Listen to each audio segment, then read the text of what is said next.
Kanumuri Raghuramakrishnaraju Andhra Pradesh assembly deputy speaker ఇప్పటికే పలు వివాదాల్లో ఉన్నారు. బ్యాంకు అప్పులు ఎగ్గొట్టి సిబిఐ కేసుల్లో ఉన్నారు. ఆ కేసులు ఆయనకు ఒకవైపు చుట్టుముడుతున్నట్టు కనిపిస్తుంది. ఇదంతా ఒకవైపు సాగుతుండగానే రెండో వైపు తన కళా ప్రదర్శనని బహిరంగం చేసుకోవడానికి ఆయన ఎక్కడా వెనకాడడం లేదు. అనేక అవకాశాలు వచ్చిన ప్రతి సందర్భంలోనూ తనలో కళాకారుణ్ణి బయటికి తీసుకొస్తున్నారు. ఇప్పటికే ఎమ్మెల్యేల సాంస్కృతికోత్సవాల సందర్భంగా దుర్యోధనుడి వేషం వేసి తన అసలు రూపాన్ని ప్రదర్శించారు.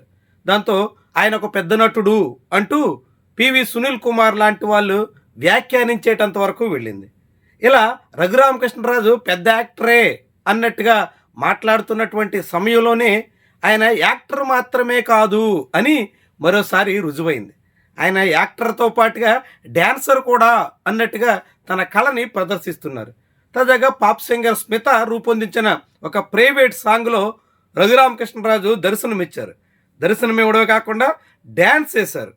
డ్యాన్స్ వేసి తన ఫ్యాన్స్ని అలరించే ప్రయత్నం చేశారు. దాంతో రఘురామకృష్ణరాజు తనలో ఉన్న కళాకారుణ్ణి పదే పదే బయటకు తీసుకొస్తున్నట్టుగా కనిపిస్తుంది.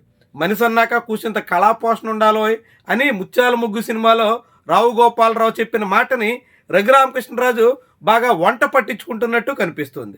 అందుకే ఆయనలో ఉన్నటువంటి కళని పదే పదే ప్రదర్శించేదానికి సిద్ధమవుతున్నారు. ప్రజాప్రతినిధిగా, ఆంధ్రప్రదేశ్ అసెంబ్లీ డిప్యూటీ స్పీకర్గా, అంతకుముందు ఎంపీగా వివిధ హోదాల్లో ఎలా ఉన్నప్పటికీ తన కళను ప్రదర్శించడానికి మాత్రం ఆయన ఎక్కడా వెనకాడడం లేదు.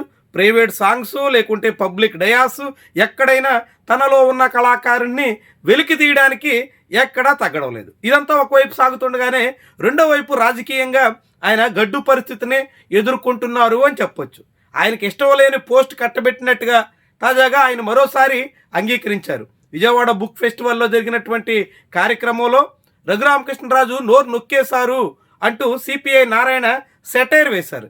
దానికి రఘురామకృష్ణరాజు రిప్లైగా అవును నా నోరు నొక్కేశారు అన్నట్టుగా చెప్పడం ద్వారా తనకు ప్రాధాన్యత లేని పోస్ట్ ఇచ్చి తనకి ఇష్టమైనటువంటి కార్యకలాపాల్లో పాల్గొనకుండా అడ్డుకున్నారు అన్నట్టుగా తన అసంతృప్తిని చాటుకున్నారు. అంటే నిజానికి మంత్రివర్గంలో చోటు దక్కుతుందని రఘురామకృష్ణరాజు ఆశిస్తే అందుకు భిన్నంగా ఆయన్ని డిప్యూటీ స్పీకర్ స్థానానికి పరిమితం చేసేశారు.